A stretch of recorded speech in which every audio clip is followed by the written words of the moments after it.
होलिका पर्व के संदर्भ में कुछ निवेदन। होली पर्वों की श्रृंखला में एक अनोखा पर्व है जिसमें उल्लास फूट फूट करके निकलता है। उल्लास एक बहिरंग उल्लास होता है, एक अंतरंग उल्लास होता है। बहिरंग उल्लास जो होता है उसमें उसको प्रकट करने के लिए बाहरी साधनों की ज़रूरत पड़ती है, जैसे रंग खेलना, गाना, उछलना, कूदना, ये सब है। वो भी एक उल्लास होता है। एक अंतरंग उल्लास होता है जिसमें आत्मा प्रकृति के साथ एकात्म होकर एक स्थायी आनंद का अनुभव करती है। तो होली का पर्व पर ये दोनों की ही संभावनाएं रहती है। क्यों? क्योंकि प्रकृति स्वयं एक उल्लास के मूड में होती है। वसंत जो कहते हैं उल्लास का वो होता है कि जीवन में वसंत आ गया, माने उल्लास भर गया। ये शुरू होता है वसंत पंचमी, माघ शुक्ल पंचमी वसंत पंचमी होती है।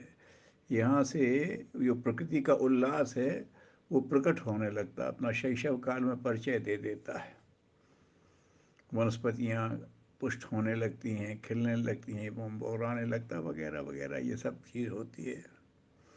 और ये उल्लास का प्रकरण चलता है और 10 दिन माघ शुक्ल पक्ष के और 1 महीना ये फाल्गुन का, तो ये मिलकर के 40 दिन हो जाते हैं। फाल्गुन शुक्ल पक्ष में पूर्णिमा के दिन होली होती है, सबको पता है। तो ये जो एक काल है प्रकृति स्वयं उल्लास की स्थिति में होती है हर जगह से।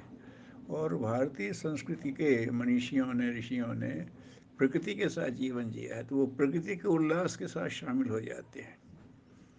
जो बहिरंग उल्लास के लिए करते हैं वो उसकी अभिव्यक्तियाँ करते हैं तरह तरह से। जो अंतरंग उल्लास का करते हैं वो ये 40 दिन को विशेष साधना काल मानते हैं। जब इस समय प्रकृति विकसित हो रही है तो अंदर की प्रकृति भी विकसित होने में सुविधा रहेगी। प्रकृति के साथ प्रकृति जुड़ती है, बाहर का भी माहौल अनुकूल है तो अंदर के लिए अनुकूल पड़ता है। तो ये 40 दिन में विशेष अनुष्ठान भी लोग करते हैं जो आंतरिक उल्लास की बात सोचते हैं। क्योंकि आंतरिक उल्लास जो होता है वो तो प्रकृति के से तादात्म्य होकर परमात्मा के साथ मिलकर के एक स्थायी आनंद की अनुभूति करने लगता है।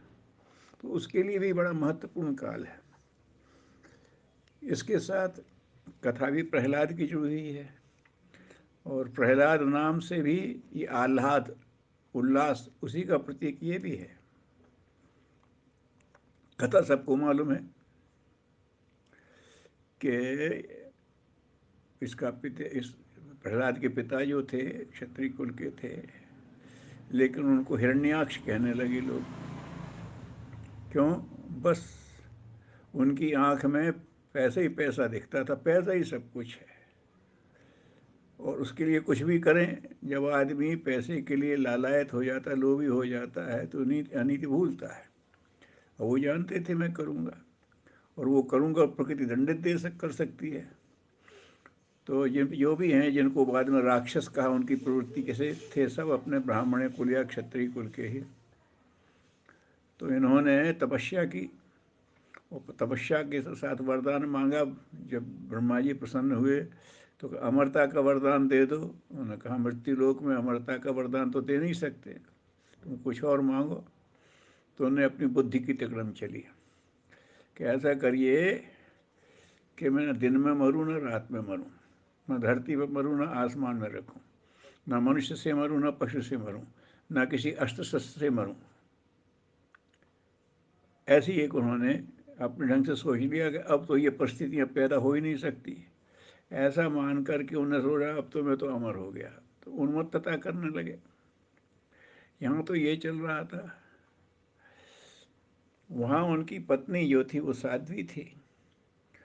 उसने कहा ये तो बहक रहे हैं, लेकिन अगली संतान तो मैं तो ऐसी पैदा करना चाहती हूँ कि जो सत्य को पहचाने, परमात्मा को पहचाने, परमात्मा की भक्ति करे, क्योंकि वो शाश्वत लाभ मिलता है उससे, उसको ये पता था।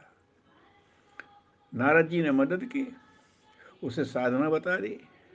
और ये देखिए कि अगर नारी संकल्प कर ले तो कितनी विपरीत परिस्थितियों में हिरण्याक्ष की ने क्या वातावरण बना रखा था, सब कुछ वही था।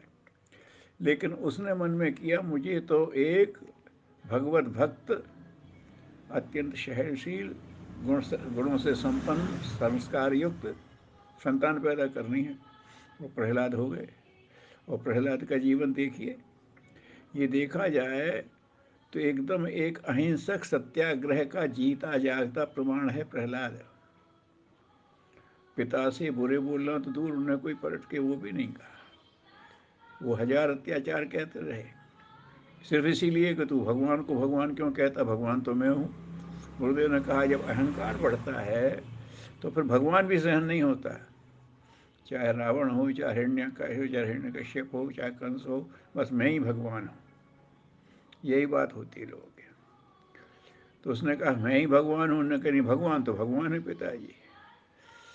तो उन्होंने कहा तो मैं तुम्हें तशखीस दूंगा। बोले मेरे, अगर मैं भगवान का भक्त हूँ तो भगवान मुझे बचाएगा। कथा सबको मालूम है।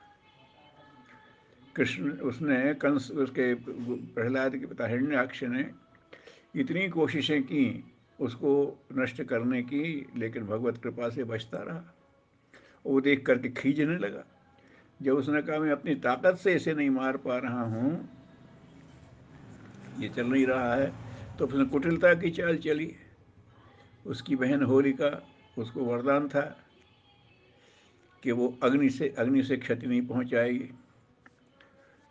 तो कुटिलता की चाल के प्रहलाद को गोद में बिठा लिया, वहाँ जाकर बैठी, कहता आग लगा दो, भगवान की इच्छा।